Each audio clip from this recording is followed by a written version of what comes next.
अच्छा पानी का रहा है और कई वर्षों से इस पर सक्रिय हैं। कई योजनाएं आई हैं, अन्य योजना और लानी है और जो योजनाएं अधूरी है उनको पूर्ण करना है कि पेयजल की व्यवस्था गांव में ढाणी में सुधरे और जीवन सुखद हो, अपना भी हो और पशुओं का भी हो। ये अपनी पहली मांग है, पहली प्रार्थना यही है। सबसे बाड़मेर का जो रोज़गार के लिए अन्य कार्य करने हैं।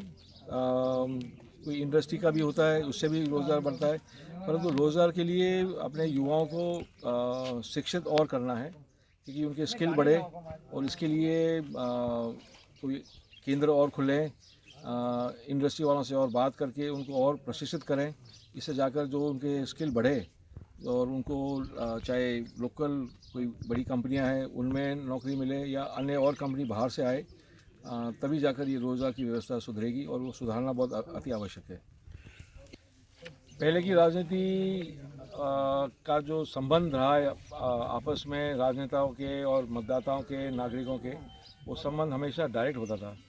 आज की राजनीति सोशल मीडिया पर ज़्यादा प्रभावित है और सोशल मीडिया से पता नहीं चलता कि किसकी उंगली क्या लिख रही है, किसका दिमाग क्या काम कर रहा है और उल्टी सीधी बातें होती हैं और वैसी बातें आपके चैनल वाले भी प्रचार करते हैं। और ये अफवाह की जो राजनीति है वो पहले इतनी नहीं थी, अब अति ज़्यादा हो गई है और ये इसका मेन कारण सोशल मीडिया है। उसका दुर्भाग्य की बात है क्योंकि जो असली मुद्दे हैं, जनता के जो असली मुद्दे हैं, चाहे उनके रोज़गार के हो, अर्थव्यवस्था के हो, जीवन सुधार के हों, वो मुद्दे काम आए नहीं। इसलिए केंद्र सरकार को ऐसा मुद्दा केंद्र सरकार ने उठाया जिससे वो लोगों को प्रभावित कर सके और राष्ट्रीय सुरक्षा ऐसा विषय है जिससे लोग भावनात्मक तरीके से जुड़ जाते हैं और उनको भटकाने के लिए ये मुद्दा उठाया गया है। और मुझे विश्वास है कि जनता देख लेगी कि इसमें असली क्या है और झांसा क्या है। देखिए, ये जो प्रशासन करा है ये तो 2 दशक पहले भी हो सकता था, परंतु एक देश जो अपने आप स्वयं को जिम्मेदार देश मानता है, ऐसी जिम्मेवारी में रहना और अंतरिक्ष में प्रदूषण फैलाना, मैं समझता हूँ कि जिम्मेदार देश के लिए उचित नहीं है क्योंकि हम नहीं चाहते कि धरती पे भी प्रदूषण हो और धरती पे नहीं हो तो वायु में भी नहीं होना चाहिए। और चाहे आप कैसे भी प्रदूषण करें, जैसे पहले चीन ने भी करा था 2007 में, उससे लगभग सैटेलाइट के लगभग 3000 टुकड़े वायु में घूमते रहे, नुकसान भी पहुंचाया। और जो हमारे वाले कहते हैं कि ये ज़्यादा समय रहेगा नहीं, ये टुकड़े धरती पर आएंगे भी तो भी नुकसान ही होगा।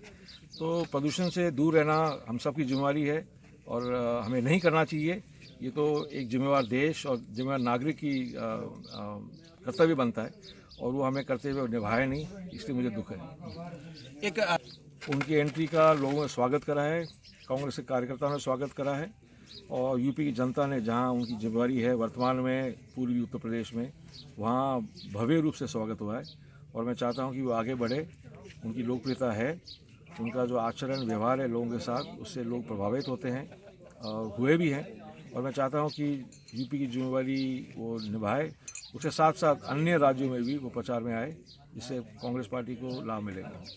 मैंने तो केवल अपने कार्यकर्ताओं के साथ हूँ और साथ मंदिर को दर्शन में जाऊँगा।